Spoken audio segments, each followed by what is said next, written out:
जाकी रही भावना जैसी, प्रभु मुहूर्त देखी तिन तैसी। तो ₹1 वाला काम करेगा, चल मैं तुझे ₹1 वाला ही दूँगा। और आप सोचोगे मेरी क्षमता ₹10 की है, तो मैं पूरे ₹10 भगवान को दूँगा। ₹10 का मीनिंग है कि किसी भी प्रकार की क्षमता, चाहे वो ऑनलाइन जुड़ने की क्षमता हो, चाहे वो शरीर से सेवा करने की क्षमता हो। तो अगर आप कंप्लीट क्षमता से प्रभु की सेवा करते हो, तो भगवान प्रबल रूप से आपके वश में हो जाते हैं। भगवान को वश में एक ही करने का एक ही तरीका है, उनकी सेवा। अपनी कंप्लीट क्षमता के साथ उनकी सेवा अगर आप करते हो और अपनी हर वस्तु को उनको देते हो, तो भगवान तुरंत आपके सेवक बन जाते हैं। और इनका सबसे सुंदर उदाहरण है जयदेव गोस्वामी। आपने जयदेव गोस्वामी का नाम सुना है, जिन्होंने गीत गोविंद गाया है। जगन्नाथ जी के बहुत बड़े भक्त में जयदेव गोस्वामी। तो जयदेव गोस्वामी ने क्या किया? जयदेव गोस्वामी ने सब कुछ कृष्ण को समर्पित कर दिया। बोला ये शरीर भी आपका है, सब कुछ आपका है। तो मैं क्या करूंगा? एक दिन एक पेड़ के नीचे रहूंगा, दूसरे दिन दूसरे पेड़ के नीचे रहूंगा। सब पेड़ प्रभु आपके ही तो हैं। और अगर मैं एक पेड़ से आकर्षित हो जाऊंगा, तो मेरा भजन खराब हो जाएगा। तो अब जयदेव क्या करते थे? भगवान के लिए स्तुति लिखते थे। सोचो, पेड़ के नीचे रह रहा है। जैसे अभी राइटर की बात करें, कोई गीता प्रेस गोरखपुर का कोई मैनेजर है जो सारे बुक्स लिखता है। तो आप क्या उम्मीद करते हो? क्या आपके अंदर दिमाग में क्या स्ट्राइक होता है? आप उसको मिलने जाओगे तो आप मिलने जाओगे तो उनका एक ऑफिस होगा, उनका पर्सनल, उसमें बढ़िया सा डेकोरेशन होगा और एक सोफा लगा होगा। और जो लेखक साहब हैं, जो वो लेखक साहब बढ़िया से सोफे में धोती कुर्ता पहना होगा और एकदम 1-2 आजू-बाजू उनके शिष्य होंगे और इस प्रकार से उनसे अपॉइंटमेंट लेना पड़ेगा, है ना? और गीत गोविंद इतना महान ग्रंथ है। जगन्नाथ जी को गीत गोविंद इतना प्रिय है कि जगन्नाथ जी बिना गीत गोविंद के ना खाते हैं, ना सोते हैं, ना श्रृंगार पहनते हैं। गीत गोविंद बहुत प्रिय है जगन्नाथ जी को। और वो गीत गोविंद किसने लिखा है भक्तों? वो गीत गोविंद जयदेव गोस्वामी ने लिखा हुआ है। और ये जयदेव गोस्वामी देखो, कई बार खाना अच्छा नहीं होता है, लेकिन हमें पसंद आता है। क्यों? क्योंकि हमारे किसी प्रिय ने बनाया होता है। बोलते नहीं, यार इतना अच्छा तो नहीं था खाना, लेकिन तुमने बनाया है ना, तो मैं खा लूंगा। समझ रहे हो? तो इस प्रकार से गीत गोविंद के शब्द क्या है? संस्कृति तो है। संस्कृत चाहे तो अभी कपिल प्रभु भी लिख सकते हैं, क्या दिक्कत है? मैं भी लिख सकता हूँ, आप लोग भी लिख सकते हो। गीत गोविंद को संस्कृत के ही तो श्लोक है। तो फिर क्या क्या ऐसी बात है? एक्चुअली ये प्रार्थना की वजह से भगवान को इससे प्रेम नहीं है जगन्नाथ जी को। किसकी वजह से है? उस भक्त की वजह से है जिसने इसको लिखा, जयदेव गोस्वामी। जयदेव गोस्वामी बहुत महान भक्त है और उन्होंने गीत गोविंद लिखा। कैसे लिखा? श्रित कमला कुछ मंडला धृत कुंडल है, ललिता ललिता वनमा, जय जय देव। हाँ, कलिता ललिता वनमाल, जय जय देव। जगदीश भगवान को इतने प्रिय है जयदेव गोस्वामी। जयदेव गोस्वामी लिखना चाह रहे थे जय जगदीश हरे, लेकिन उधर से जगन्नाथ जी बोल पड़े। सोचो, हम क्या भगवान से इतना प्रेम करते हैं कि हम कुछ बोल रहे हो और भगवान बीच में काट करके बोलना शुरू कर दे? तो भगवान ने बोला, इधर से जयदेव गोस्वामी बोल रहे हैं जय जगदीश हरे। भगवान ने उनकी बात को काटा, क्या बोला? जय जगदीश हरे नहीं, जय जय देव हरि। दीनमा भव खंडन है, मुनि जन मानस हंस, मुनि मान जानस हंस, जय जय देव हरि। तो इस प्रकार से जयदेव गोस्वामी का इतना मधुर ये गीत है। जगन्नाथ जी, आप पुरी में जाएंगे जगन्नाथपुरी जी के यहाँ, तो दिन भर वहां जगन्नाथ अष्टकम ये चलता रहता है। जयदेव गोस्वामी का गीत गोविंद बहुत प्रेम करते हैं जगन्नाथ जी से। एक बार एक राजा था, जो जगन्नाथ जी का जो है, ये जयदेव गोस्वामी के बाद एक राजा हुए। उन राजा ने कहा कि ऐसा क्या है इस गीत में, मैं भी गीत लिखूंगा, है ना? मैं गीत लिखूंगा और अब ये जयदेव गोस्वामी का गीत नहीं चलेगा जगन्नाथ जी के वहां, मैं जो लिखूंगा वो गीत चलेगा। और मैं भी तो भगवान से प्रेम करता हूँ और मैं भी जगन्नाथ जी से बहुत प्रेम करता हूँ, उनका सेवक हूँ। मैं लिखूंगा, मैं भी एक गीत गोविंद लिखूंगा और वो मेरे नाम से फेमस होगा। तो उन्होंने लिखा गीत गोविंद और जगन्नाथ जी के पास रख दिया। और दूसरे दिन जब पुजारी ऑल्टर में जाता है जगन्नाथ मंदिर में, तो जगन्नाथ मंदिर में देखता है कि जो उस राजा ने लिखा हुआ था ना गीत गोविंद, वो भगवान ने फाड़ फाड़ करके बाहर गेट की तरफ फेंक रखा है। और जो जयदेव गोस्वामी का गीत गोविंद था, वो भगवान के हृदय पे लगा। समझ रहे हैं आप? इतना प्रिय जयदेव गोस्वामी का गीत गोविंद भगवान को है। तो फिर वो जो राजा था, वो राजा भी चुप नहीं बैठा। राजा बोला, आपने मेरा मेरा मैंने आपके लिए कुछ लिखा और आपने वो अस्वीकार कर दिया, ऐसे कैसे? अब मेरे जीने का क्या फायदा? सोचो, हम बोलते कोई बात नहीं, नहीं स्वीकार किया, चलो भाई कोई बात नहीं, अब मैं राजा हूं, मैं राज्य करूंगा। मैं वो सुसाइड करने चले गए समुद्र में। बोला, मैं समुद्र में कूद जाऊंगा और अपनी आत्महत्या कर दूंगा। क्यों? क्योंकि जब मेरा कोई सेवा भगवान ने लेनी ही नहीं है, तो मैं किस काम, ये जीवन किस काम का है? ये जीवन तो वास्तव में कृष्ण के लिए है, जगन्नाथ जी के लिए। और उनके लिए अगर इसने काम नहीं आना है तो मैं सुसाइड करूंगा, मैं आत्महत्या करूंगा। और आप यकीन नहीं करेंगे, आप कभी पढ़िएगा तो वो जो राजा है वो जगन्नाथ जी में कूदने जा रहा है, जगन्नाथ जी पीछे पकड़ रहे हैं समुद्र में, और जगन्नाथ जी बाहर खींच रहे हैं, राजा कह रहे हैं ना ना, मैं कूदूंगा, जगन्नाथ जी कह रहे हैं रुक जाओ रुक जाओ रुक जाओ। और ऐसे उनके बीच में नोक झोंक हो रही है। सोचो साक्षात जगन्नाथ जी उस राजा को खींच रहे हैं, उस राजा का भी कितना बड़ा भाव रहा होगा। तो फिर देखा, राजा ने कहा देखो आप अगर मेरा गीत स्वीकार करते हो तो मैं रहूंगा, फिर आपकी सेवा करूंगा, और नहीं करते तो मैं मर जाता हूँ, मुझे क्या लेना देना। तो फिर उन्होंने कहा नहीं ऐसे तो नहीं हो सकता, तो फिर मैं मर रहा हूँ। तो बोला रुक जाओ, बीच का एक काम करते हैं, जयदेव गोस्वामी का भी चलता रहेगा और आपके उसमें से भी मैं कुछ ले लूंगा। कितने?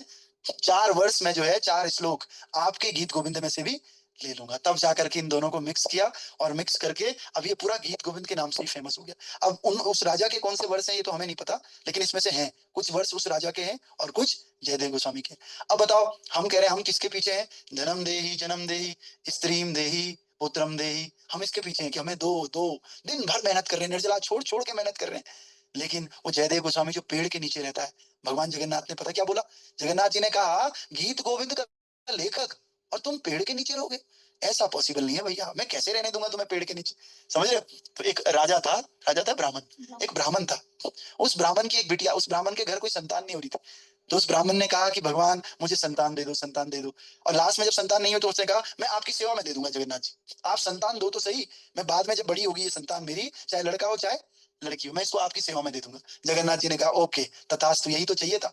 तो जैसे ही उस राजा के घर बेटी हुई, तो कुछ समय बाद बेटी बड़ी होगी, अचानक एक दिन उसको याद आया कि हमने कहा था संतान होगी तो हम जगन्नाथ जी को इसको अर्पित कर देंगे। तो उसने कहा नहीं भाई, मेरे से चीटिंग होगी। तुरंत बेटी को लेकर के गया जगन्नाथ जी के पास और बोला जगन्नाथ जी हमें माफ कर देना, मैंने तो कहा था 16-17 के बाद दे दूंगा, पर ये काफी बड़ी हो गई है, मैं आपको दे नहीं पाया इस बेटी को। सोचो कितनी लॉयल्टी है उस ब्राह्मण के अंदर। तभी तो पहले जमाने में भगवान लोगों से बात करते थे, आजकल क्यों नहीं करते हैं? अगर हम होंगे इधर हरिद्वार में, हम बोलेंगे ना ना बस देहरादून पहुंचने ही वाला हूँ, बस बस बस। इतना झूठ बोलते हैं हम लोग ना, इतने हम लोग लॉयल नहीं है एक दूसरे के लिए, भक्त के लिए, अपने जपा के लिए, क्लास ज्वाइन करने के लिए, किसी के लिए भी हम लॉयल नहीं है। तो इसीलिए भगवान हमसे बात भी नहीं करते। भगवान बोलते हैं जा तुझे चीटिंग करनी है ना बेटे, तेरे से बड़ा चीटर मैं हूँ, among the all cheaters I am the biggest cheater, भगवान कहते हैं। तो बेटे मैं भी फिर चीटिंग करूंगा, मैं तुझे कंपनी का मालिक बना दूंगा, मैं तुझे पैसा दे दूंगा, स्त्री भी दे दूंगा, बढ़िया बच्चे भी दे दूंगा, लेकिन बेटे अपना जो प्रेम है ना वो मैं तुझे नहीं दे पाऊंगा, मैं भी चीट करूंगा तेरे साथ। तुझे लगेगा कि भगवान की बहुत कृपा है भगवान की कृपा से देखो फ्रिज ये है, ये मशीनें हैं, हमारे पास गाड़ियां हैं, लेकिन बेटे वो कृपा नहीं है, वो भगवान की माया है, वो तो भगवान की चीटिंग है। आपको लॉलीपॉप पकड़ा दिया, ले बेटे स्कॉर्पियो रख दे, ले बेटे तो कंपनी का मालिक मिल जा, लेकिन मैं अपना आलिंगन तुझे दूंगा नहीं, तेरे से बात नहीं करूंगा मैं। तो सोचिए ये ब्राह्मण जब गए तो जगन्नाथ जी साक्षात बोलते हैं कि मेरे को मत दो अपनी बेटी, किधर दो? जाओ मेरे को मत दो, आप जयदेव के पास लेकर के जाओ, एक भक्त है जयदेव के नाम से, और उसको बोलना कि जगन्नाथ जी ने बोला है तो इससे शादी कर ले। सोचो भगवान खुद लड़की लेकर के आ रहे हैं कि जाओ तुम शादी कर लो। अरे हम भक्त तो बने, हम भगवान के प्रति समर्पित तो हों। भगवान ये गाड़ी घोड़ा बंगला ये कुछ भी नहीं है भगवान के लिए, ये भगवान ऐसे ही देते हैं चुटकियों में। तो सोचो जो एक पेड़ के नीचे रह रहे थे भिखारी की तरह, बोला कि ये कैसे हो सकता है, मेरा भक्त ऐसे कैसे पेड़ के नीचे रह सकता है। तो इनको जो ये बेटी थी इनकी ब्राह्मण की, ये ढूंढते ढूंढते ढूंढते ढूंढते कहाँ चले गए? उस जयदेव गोस्वामी जी के पास चले गए, उस पेड़ के नीचे। बोला आप जयदेव हो? बोला हाँ मैं जयदेव हूँ। बोला ये रही मेरी बेटी, और जगन्नाथ जी ने कहा है कि अब मेरी बेटी आपके सुपुर्द है। बोला है? बोला नहीं नहीं नहीं नहीं, वापस भेजो। जगन्नाथ जी को तो कोई काम धाम है नहीं, उनके पास तो द्वारिका है, मथुरा है, दुनिया भर का वैभव है, वो तो 16,108 की बजाय 16 करोड़ भी करेंगे वो तब भी संभाल लेंगे। भैया मेरे बस की नहीं है, एक भी संभालना मेरे बस की नहीं, मैं बैरागी हूँ, मैं उनका भजन करता हूँ, उनको बोलना मना कर दिया। तो बोला नहीं ऐसे नहीं हो सकता, आप उनके भक्त हो, हम भी भक्त हैं, उनकी आज्ञा है ये रही। और बेटी पकड़ के ना पिताजी वहां से भाग गए और बेटी को वहीं रख दिया। अब जयदेव गोस्वामी क्या करें? जयदेव गोस्वामी सोच रहे कहाँ पल्ले पड़ गए। वास्तव में कभी कभी क्या होता है कि उनका प्लान तो ब्रह्मचारी बनने का ही था। उनका ये था कि हम सोचते हैं ना कि नहीं मैं ब्रह्मचारी बनूंगा, मैं ग्रस्त में जाऊंगा। अरे हमारा प्लान पे भगवान ना एक बड़ी सी बाल्टी लेकर के आते हैं पानी की, और उस पानी की बाल्टी को यूं फेंक देते हैं और हमारा प्लान सारा चौपट हो जाता है। इसीलिए इसलिए कहते हैं जाहे विधि रखे राम ताहे विधि रही है। जयदेव गोस्वामी को ब्रह्मचारी बनना है, कह रहे हैं पूरा वैराग्य है, माया से संसार से घर बार छोड़ करके पूरी तरह वृक्ष के नीचे रहते हैं। सोचो, लेकिन जगन्नाथ जी की इच्छा उनको ब्रह्मचारी रखने की नहीं है। जगन्नाथ जी तो क्या कह रहे हैं कि जगन्नाथ जी कह रहे हैं कि भाई तुम तो गृहस्थ में जाओगे बेटे, तो अपनी मर्जी कैसे कर लेगा? तो इसीलिए गृहस्थ ब्रह्मचारी कुछ होता नहीं है भक्तों। जो भगवान जिस आश्रम में आपका योग बनाए आपके लिए वही आश्रम बेस्ट है, और उसी आश्रम में रह के आपको भजन करना चाहिए। यही जो है यही फिलोसफी है, यही सिद्धांत है।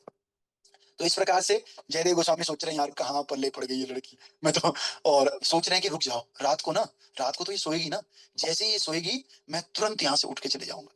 अब क्या, रात को दोनों सो गए, वो भी वहां पर सो गई, जयदेव जी भी इधर सो गए, और सो करके जयदेव जी नाटक कर रहे हैं सोने का, नींद नहीं आ रही, नाटक कर रहे हैं, उसको भी नींद नहीं आ रही। थोड़ी देर बाद वो सो जाती हैं, लेकिन भगवान की ऐसी कृपा है जयदेव जी को भी नींद आ जाती है। जयदेव को नींद आती है तो एकदम सुबह खुलती है, और अरे मेरा तो प्लान था भागने का, अब क्या करूं। अब देखते हैं कि उनसे पहले उनकी वाइफ, जो कि अभी हुई नहीं शादी, जो जगन्नाथ जी ने करवाई पर उन्होंने माना नहीं अभी, तो उनकी पत्नी जो थी उसका नाम था पद्मावती, है ना, पद्मावती नाम था उनका एक्चुअली, उनका। तो पद्मावती जी सुबह उठ करके उनकी सेवा कर रही है उनके लिए। उसने कहा भैया सुन, उठ के ही जयदेव बोलते हैं, देख भाई मेरे पास कुछ है नहीं, बता मैं तुझे कहाँ रखूंगा, भूखा रहना पड़ सकता है, और यहाँ तो कंद मूल फल खा के जीवन चलाना पड़ता है, और कभी कभी तो वो भी नहीं मिलता, कभी कभी तो जंगलों में पानी के लिए दूर दूर जाना पड़ता है, कभी कभी एक एक दिन हमें निर्जला एकादशी की तरह रहना पड़ता है। देखो तुम अपनी घर चले जाओ, घर जा करके अपने बढ़िया जीवन लो, और कोई साथी ढूंढो, कोई राजा ढूंढो जिसके घर में खूब सारी सुविधाएं हो, और रानी भर के रहो, यहाँ कहाँ भिखारी बन के रह रही हो मेरे साथ, समझ रहे हो। तो वो बोलती हैं प्रभु जगन्नाथ जी मेरे स्वामी हैं, और उन्होंने जिसका वर्ण मेरे से करवा दिया, अब तो चाहे आप भूखे रखो चाहे मारो जो करो, मैं तो आपका साथ छोड़ने वाली नहीं हूँ। अभी मैं एक वो देख रहा था, एक भक्त ने एक कॉमेडी बनाई थी, तो कॉमेडी में वो फोन करता है तो बोलता है क्या क्या नौकरी करते हो, कितने रुपए कमाते हो, नहीं नहीं नहीं जी फिर तो मेरी डिमांड है कुछ, एक्चुअली ना आप समझ नहीं रहे हो, मेरी ये डिमांड है, और ये डिमांड नहीं तो ठीक है फिर ओके, ये डिमांड है करना है तो ठीक है, नहीं तो आगे बढ़ो, फिर ऐसे ऐसे करके। लेकिन देखो पद्मावती का कितना सुंदर हृदय, और इतनी उनकी क्षमता थी, इतना भगवान के प्रति प्रेम, और भगवान के प्रति नहीं, पतिव्रता, देखो कैसे पति के लिए लॉयल है, समझ रहे हैं आप हमारी बात को। आजकल के लोगों की किसकी चर्चा हो रही है, किसी की भी चर्चा नहीं होगी, वो खाएंगे पिएंगे मौज करेंगे और दफन हो जाएंगे, कोई पूछेगा भी नहीं कि कौन लल्लू था, कौन पप्पू था, कौन कौन था, कोई कोई नहीं जानने वाला। लेकिन पद्मावती इतनी महान थी कि ये बहुत सुशील थी, और ये बोलती है लास्ट में कि हाथ जोड़ करके कि मैं तुम्हारी भक्ति में कभी बाधा नहीं बनूंगी, कृपया करके मुझे अपने साथ रखिए, मैं कभी, आप मुझे चाहे भूखा रखो चाहे प्यासा रखो, मैं आपकी भक्ति में बाधा नहीं बनूंगी। सोचो आज के होते तो क्या बोलते कि भाई तुम अगर रोज रोज मंदिर जाओगे तो ऐसे नहीं चलेगा, मुझे भी टाइम देना पड़ेगा, भक्ति लिमिट में करनी पड़ेगी, समझ रहे हो, तभी शादी होगी हमारी, वरना नहीं होगी। तो इस प्रकार से जब ये बोलती है तो जयदेव सोचते हैं ठीक है यार, जगन्नाथ जी की ऐसी इच्छा होगी तो इनको रख देते हैं। फिर अब जब आदमी ग्रस्त में आ जाता है ना, फिर पेड़ के नीचे नहीं रह पाते, फिर थोड़ा सा कुटिया बनानी पड़ती है, झोपड़ी बनानी पड़ती है, और जो स्त्री आपके साथ आई है, जो लक्ष्मी स्वरूपा है, भगवान ने आपको गिफ्ट दिया है, उसको प्रोटेक्ट करना होता है। तो प्रोटेक्ट करने के लिए उन्होंने झोपड़ी बनाई फिर बढ़िया से, और फिर खाने पीने का, फिर वो जंगल से हट करके ऐसी जगह पे गए जहां पर के और ऋषि मुनि भी रहते थे, और नदी के किनारे चले गए, क्योंकि अब ग्रस्त में तो पानी भी चाहिए होगा ना भैया। तो नदी के पास में उन्होंने कुटिया बनाई जहां पर और लोग भी रहते थे, और उस कुटिया में वो शास्त्र लिखना शुरू कर दिया, भिक्षा करते थे, भिक्षा मांग करके लेकर आते थे जयदेव गोस्वामी, और उनकी पत्नी सुंदर उस भोजन को पकाती थी, पका करके उनको प्रसाद पवाती थी, भगवान की सेवा करती थी, और जो लेखनी है ना वो बोलते थे और पद्मावती लिखती जाती थी उसको, समझ रहे। तो इस प्रकार से उन्होंने गीत गोविंद वहां पर जो है लिखा उस कुटिया में।